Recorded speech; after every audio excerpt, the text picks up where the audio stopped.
Japanese citizens rallied in the streets of Tokyo to protest against their prime minister's attendance to the NATO leaders summit in Lithuania. Kent Hashimoto reports.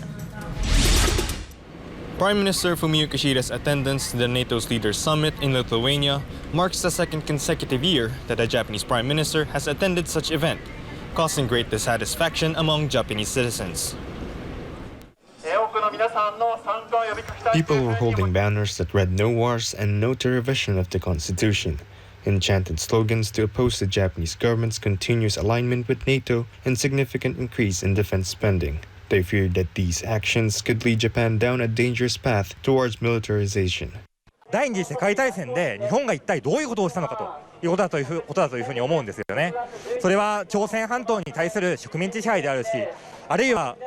中国に対する侵略戦争というふうなことを、5月の広島サミットから今回の岸田首相による NATO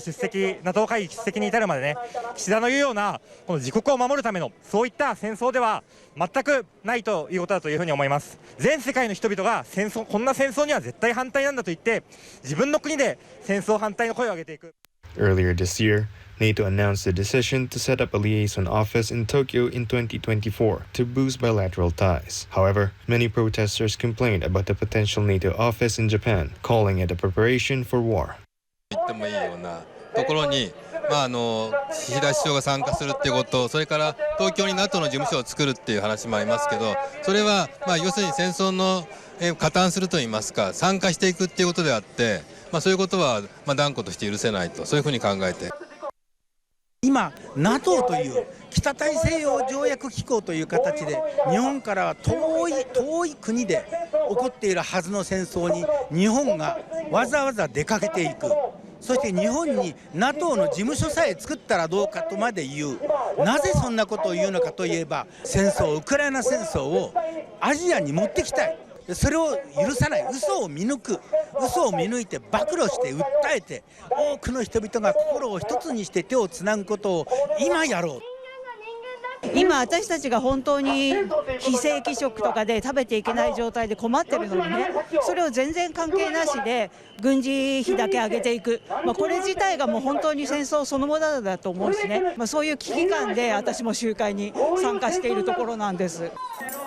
Meanwhile, prior to attending the NATO Leaders Summit, the Prime Minister of Japan held talks with his Polish counterpart, Mateusz Morawiecki, to further deepen their ties as well as to address ongoing issues. Kishida stopped by Warsaw to meet with Morawiecki to talk about security in the region, as Poland's neighboring country, Ukraine, has been fighting to repel Russia for almost 17 months. The two prime ministers also had discussions on strengthening their economic ties after stagnating in the pandemic. Poland, on the other hand, welcomed a recent large investment by Japanese air conditioning giant Daikin Industries. In addition, Kishida and Morawiecki also agreed to increase cooperation in areas of advanced technology, cybersecurity, liquid gas, and railways. Kishida has visited Poland back in March when he showed Japan's support to Poland's military and humanitarian assistance to Ukraine, while also announcing a special financial program to aid Poland's efforts.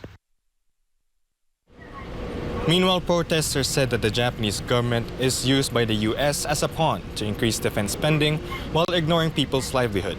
Kent Hashimoto でした。SMNI News, Japan.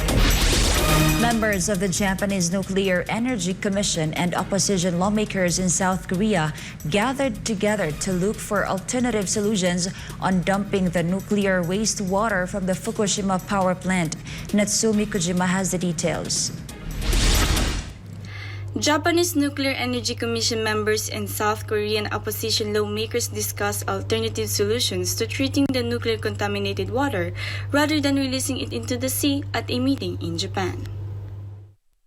Dumping the nuclear contaminated water from the crippled Fukushima nuclear power plant is not a solution for the members of the Japanese Nuclear Energy Commission and South Korean opposition lawmakers. This is why they joined together to look for alternative solutions to the plant. Experts from the Citizens Commission on Nuclear Power agree that the impact of discharging nuclear contaminated water into the sea is long-lasting with complicated results, pointing out that it is irresponsible to release nuclear contaminated water into the ocean. South Korea Korea's opposition lawmakers reiterated their opposition to the discharge plan as its safety cannot be guaranteed and worry that nuclear-contaminated water will bring irreversible harm to the global marine environment. Japanese expert Kawai Yasuro also briefed the lawmakers on several more scientific ways to deal with the contaminated water. 溜まってる汚染水はモルタル固化して海洋には流さなくていいよと、そうすればですね、で地上で固形物のまま置いときなさいという提案を最善の案として出しました。汚染水を外に海洋に捨てなくても解決案はあるんだということを改めて韓国のミッションの方々、共に民主党の皆さんにご説明をしました。Suginami Tamoto and other commission members said that the discharge of radioactive substance into the sea is an international issue that involves major international responsibility and criticized Tokyo Electric Power Company or TEPCO for dumping wastewater into the Pacific Ocean. やはり海に放射性物質を流すということは国際的な問題だと思います。国際的に極めてその責任の重い問題だと思います。薄めればいいということではありませんし、太平洋の海水は東京電力のものでもありませんから、それを自分たちの好きなだけ使っていいというような考え方自体ですね、極めて傲慢だと思います。でそれは海外の人、韓国でしたり太平洋諸国の人たちがこれを問題にするのは当然だと思います。